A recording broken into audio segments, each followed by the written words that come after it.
विशाल जी भी है जो यहाँ पर 1 नंबर गेट पे मनीष भैया के समर्थन में टी शर्ट बंट रहा है। भैया क्या कहेंगे?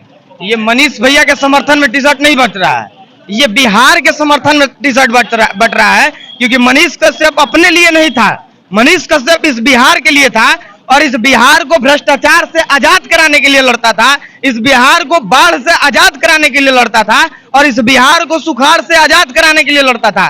दुर्भाग्य है हम लोगों का कि आजाद देश के आजाद बिहार में हम लोग जब भ्रष्टाचार के खिलाफ लड़ते हैं, हम लोग जब इस तानाशाही रवैया के खिलाफ जब अपना लड़ाई लड़ते हैं, तो हम जैसे क्रांतिकारी युवाओं पे मुकदमा कर दिया जाता है और हम लोगों के आवाज को दबाने का प्रयास किया जाता है। हम लोग आजाद देश के आजाद नागरिक हैं, हम लोगों का अधिकार है, किसी भी कुव्यवस्था पे आवाज उठाना हम लोगों का अधिकार है, लेकिन हम लोगों के मौलिक अधिकार को छीनने का प्रयास किया जाता है। और जितना भी ये तानाशाही लोग हैं, सत्ताधारी लोग हैं और जितने भी सत्ता में और कुर्सी पे बैठे हुए तानाशाही लोग हैं, हम लोगों के मौलिक अधिकार और हम लोगों के अधिकार का हनन करते हैं और जब हम लोग उसका बात करते हैं तो हम लोगों पे मुकदमा कर दिया जाता है और फंसाने का प्रयास किया जाता है। क्या कसूर था मनीष कश्यप का?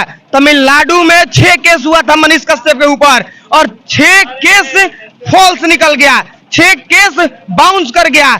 एक भी केस में तमिलनाडु पुलिस के पास मनीष कश्यप के खिलाफ एक भी साक्ष्य नहीं था और जिसके वजह से मनीष कश्यप को वहां पे बेल मिल गया। तो क्या समझा जाए इससे कि मनीष कश्यप के आवाज को, मनीष कश्यप के नहीं, बिहार के आवाज को दबाने का प्रयास किया जा रहा था, अपने राजनीतिक धौंस दिखाने का प्रयास किया जा रहा था और अपने सत्ता का दुरुपयोग किया जा रहा था और अपने जो सरकार के पास, प्रशासन के पास जो अधिकार है उस अधिकार का दुरुपयोग किया जा रहा था मनीष कश्यप के ऊपर। क्योंकि अगर मनीष कश्यप गलत था तो मनीष कश्यप के खिलाफ तमिलनाडु पुलिस साक्ष्य क्यों नहीं जुटा पाई? ये सवाल है हम लोगों का और ये सवाल बिहार का और इस देश का एक एक आजाद युवा पूछता है जो इस देश में आजादी के साथ जीना चाहता है। वो एक एक युवा इस सवाल को पूछ रहा है कि मनीष कश्यप के खिलाफ जब एफआईआर हुआ तो साक्ष्य क्यों नहीं जुटा पाए आप लोग? अगर साक्ष्य नहीं था तो फिर ये लोकतंत्र का हत्या है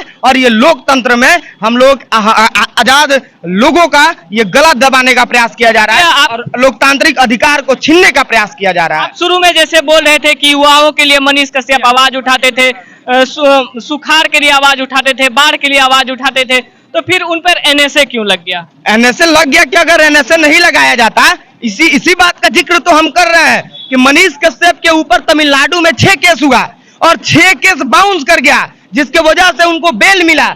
अगर उन पे एफआईआर सही था तो फिर तमिलनाडु पुलिस उनके खिलाफ साक्ष्य क्यों नहीं दी, चार्जशीट क्यों नहीं दाखिल की? तो इसका मतलब हम लोग क्या समझे कि उनके ऊपर फर्जी मुकदमा किया गया? एकदम साफ दिख रहा है कि मनीष कश्यप के ऊपर फर्जी मुकदमा किया गया।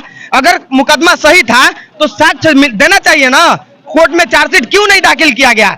एनएसए लगा क्योंकि उनकी आवाज को दबाया जाए और एनएसए भी फर्जी लगाया गया। अगर ये लोग, हम कह नहीं कि अपने सत्ता का दुरुपयोग कर रहे हैं ये लोग, सीधा समझ। 2025 में मनीष कश्यप जी के लिए आवाज उठ रहा है कि नहीं नेक्स्ट सीएम मनीष कश्यप होना चाहिए, इस पे क्या कहेंगे? ये बिहार बदल रहा है और इस बिहार के युवा बदल रहे हैं, क्योंकि ये बिहार आज देश का सबसे पिछड़ा राज्य है तो इसमें जातिवाद सबसे बड़ा एक कारण है इसका। हर युवा जाति में बट गया और युवा नहीं बटा। यहाँ के नेता और जो मंच पे चढ़कर इस समाज के अखंड बिहार को एक करने का बात करना चाहिए, उस जगह पे इस बिहार के नेता मंच पे चढ़ने के बाद जात पात का बात करते हैं और जातिवाद करके हम इंसानों को, हम बिहारियों को तोड़ने का प्रयास करते हैं। लेकिन मनीष कश्यप सबको जगा दिया है और मनीष कश्यप के इस घटना से बिहार के एक एक लोग जग गए हैं और उनका तीसरा नेत्र खुल गया है। अगर मनीष कश्यप के ऊपर फर्जी मुकदमा नहीं हुआ रहता तो आज आप और हम नहीं जगे होते और आज जात पात से ऊपर उठ के हर बिहारी इस बिहार के लिए लड़ेगा, हर माँ इस बिहार के लिए लड़ेगी, हर बहन इस बिहार के लिए लड़ेगी और एक एक बिहार का नागरिक इस बिहार के लिए लड़ेगा जो इस आजाद देश में आजादी के साथ बात रखने पे मुकदमा हो जाता है। आज देखिए कि बिहार का सीमांचल कोसी क्षेत्र पूरा बाढ़ से प्रभावित है और भोंपू लगा के सब कह रहा है चोर सब कि आप ये क्षेत्र रेड अलर्ट पे है, आप लोग इस क्षेत्र को छोड़ के चले जाइए इस देश को छोड़ के। तो ये लोग क्या किए? आजादी के बाद 75 साल में, 76 साल, 77 साल में क्या किए ये लोग कि आज भी हमारा बिहार एक तरफ बाढ़ से प्रभावित है और एक तरफ सुखाड़ से प्रभावित है। क्यों नहीं इस समस्या का समाधान ये लोग निकाले? अगर कुछ अच्छा किए, इसमें तीनों जितना पार्टी इस बिहार में है, जितना पार्टी राज किया, जितना नेता राज किए, वो एक एक नेता इस बिहार के लिए हम लोगों के नजर में देशद्रोही है, क्योंकि इस देश के साथ वो लोग भ्रष्टाचार किए और देश के और हम लोगों के मौलिक अधिकार का हनन किए और हम लोगों के अधिकार का वो हनन किए और हम लोगों को आज भी कहीं ना कहीं गुलामी की बेड़ियों में जकड़ के वो लोग रखना चाहते हैं। इसीलिए तो जाकर अब 4 महीना उन लोगों को कौन देखेगा जो कोसी क्षेत्र में बाढ़ से प्रभावित है, अपने अपने घर द्वार और सब अपने अपने मकान को छोड़ के और अपने क्षेत्र से पलायन कर गए सिर्फ पानी की वजह से। क्या उसका समाधान नहीं हो सकता था? समाधान हो सकता था, लेकिन ये भ्रष्टाचारी नेता, इस भ्रष्टाचारी अधिकारी चाहते ही नहीं है कि इसका समाधान हो, क्योंकि अगर समाधान हो जाएगा तो उनका घर नहीं चलेगा, उनका घर उसी से चलता है। तो समझे, इसीलिए इसी के खिलाफ हम बिहारियों को लड़ना है। और अगर हम लोग नहीं लड़ेंगे, ये चाचा लोग, मेरे पिताजी, हम लोगों के गार्जियन जो थे वो जात पात के नाम पे वोट दिए, लेकिन हम लोग जात पात के नाम पे वोट नहीं देंगे। हम लोग इस बिहार के नाम पे वोट देंगे और इस बिहार को हम लोग भ्रष्ट नेताओं से, भ्रष्ट अधिकारियों से, भ्रष्टाचारी लोगों से इस बिहार को हम लोग आजाद कराएंगे। और उसके लिए हम युवा सर पे कफन बांध चुके हैं, मरने का डर नहीं है। तो ओडिशा ट्रेन हादसा में मरने से अच्छा है कि इस बिहार के लिए हम लोग मर जाएंगे, कोई गम नहीं होगा। हमारे समाज को भी हम पे फक्र होगा, हमारे माँ बाप को भी हम पे फक्र होगा कि मेरा बेटा इस देश के लिए लड़ा, इस बिहार के लिए लड़ा। हम लोग किसी बॉयलर फटने से नहीं मरेंगे और ना ही ओडिशा ट्रेन हादसा में हम लोग मरेंगे। हम लोग जब बिहार में खाते हैं, बिहार में वोट देते हैं, बिहार को टैक्स देते हैं, तो हम लोग दूसरे राज्य में क्यों जाके नौकरी करें? ये सवाल हम लोग पूछेंगे और हम लोग बिहार छोड़ के नहीं जाएंगे। चाहे कुछ भी हो जाए, हम लोगों को भूखे मरना पड़े, हम भूखमरी से मर जाएंगे, लेकिन हम इस बिहार में मरेंगे, क्योंकि हम इस बिहार में पैदा लिए हैं और हमारा माँ बाप इस बिहार को वोट किया है। हम इस बिहार में रहेंगे, हम बिहार छोड़ के नहीं जाएंगे और हम बिहार में रोजगार चाहेंगे। इसलिए हम लोग लड़ेंगे इसके खिलाफ। इसके हम लोगों को कोई डर नहीं है, जितना मुकदमा हो जाए।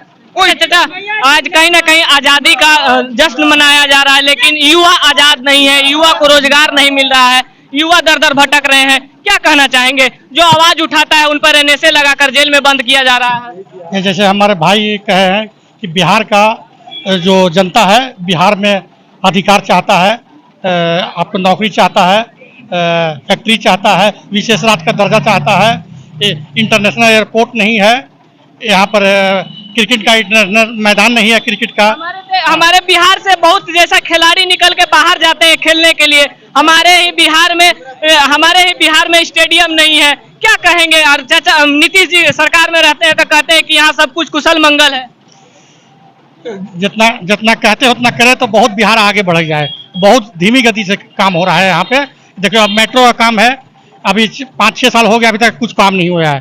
थोड़ा रेंग रहा है। तो इतना पूरा बिहार की जनता को बहुत परेशानी है, आने वाला वक्त में परेशानी होगा। ये नीतीश जी को ये परेशानी को दूर करना चाहिए और सब बिहार वासियों को मिलके ये समस्या को दूर करना चाहिए। बहुत बहुत धन्यवाद। आप लोग इस वीडियो के बारे में क्या सोचते हैं? अपना राय कमेंट बॉक्स में जरूर दीजिएगा। फिर मिलेंगे किसी और खबर के साथ, तब तक के लिए जय हिंद।